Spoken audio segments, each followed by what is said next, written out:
So this is apparently a new behavior for Hugo.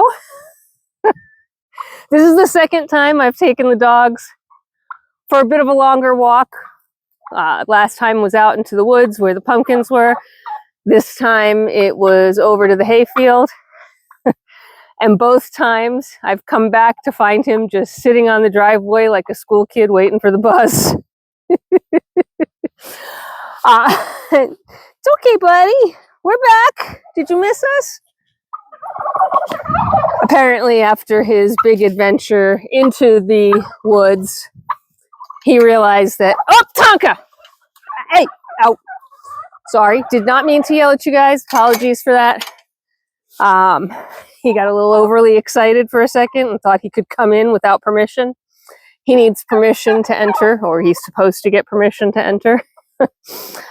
At any rate, what was I saying? Oh, so Hugo, after his adventure into the back of the woods with us the other day, he apparently has decided that he'll just wait it out. So I came in primarily because in the span of, it's been 2 days since I took the last pond video in real time. It's been probably 4 or 5 days that you'll see it. So just, you know, give that a bit of a think for a second. You'll figure it out. And our ice shelf has expanded significantly. So where it was open in the shallow end, the last time we looked, and again, that was 2 days ago, it's now fully iced over. And the ice is quite thick, actually. And it has expanded. There's, whoops, sorry. There's the ice shelf now. So it has expanded quite a bit. And if we head over to the deep end, there's a loose float here. I don't know if I can catch that on camera. There we go. It's an iceberg! The deep end has started to ice over now. The ducks are still swimming. I told you they won't stop. But we've now got ice here as well. And this is a fairly thin sheet. So if I really wanted to, I'm going to try not to fall in. But, you know, it's still something I can bust with a little bit of pressure. The reason the ducks haven't broken it up is because they've still got plenty of open space. But all of the edges, all of the nooks and crannies now, including this, for example, are iced over. And some of that ice is thicker than others. So this one, still pretty thin. I was able to touch a boot to it and bust it. All these edges are iced. Still plenty of open. Hello, chickens. But the ice over here is actually starting to get thick. And, you know, rightfully so, right? It's a shallow end. It's not very deep, so it's easy to freeze it through. But we're starting here to get that cloudy ice that indicates it's thicker. It's going to start to get solid. I won't be able to break it up. And that is where my aeration comes in handy, because that is what will keep open spaces. So yeah, it's unfortunate that the ice is moving that quickly. I was hoping we would have more time before I had to start becoming an icebreaker.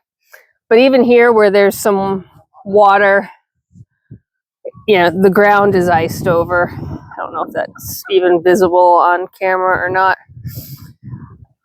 Just a puddle from yesterday's rain, and that's iced over. But that doesn't bother the ducks. The ducks will swim no matter how icy the water gets. And as long as there's enough space for their body to fit in it, they will swim in it. Everybody else is doing just fine. Where is our boy with no tail? Here he is. He still isn't displaying his tail, but his feathers are all back now. They are there. So he has them. He's just keeping them tucked in. Hi, girlfriend. All the turkeys have made it past their Thanksgiving risk, which really wasn't a risk for these guys. And it's nice enough, even though it's actually since I came out here, it's gotten colder and windier. But for the moment anyway, it's nice enough that the chickens are out and about. They're doing all their scratching. Guinea fowl is hanging with the chicken instead of the turkey today. So there you go. And I'm pretty sure I got a guinea fowl egg the other day. I was almost positive, and I was going to videotape it and show it to you. But then I looked at it again and I'm like, I'm not sure. So guinea fowl eggs are going to be a lighter color than the chicken eggs. They're going to be a little bit larger than the chicken eggs.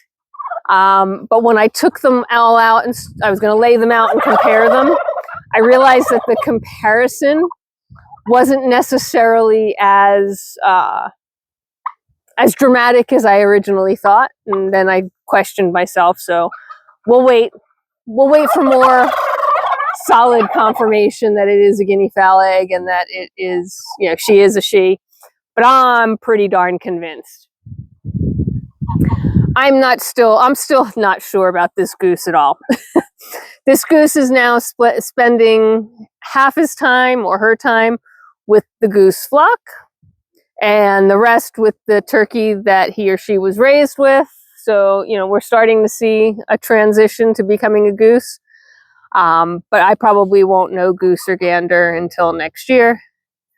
Our young duck that was raised with the goose and with the turkey is well integrated into the duck flock.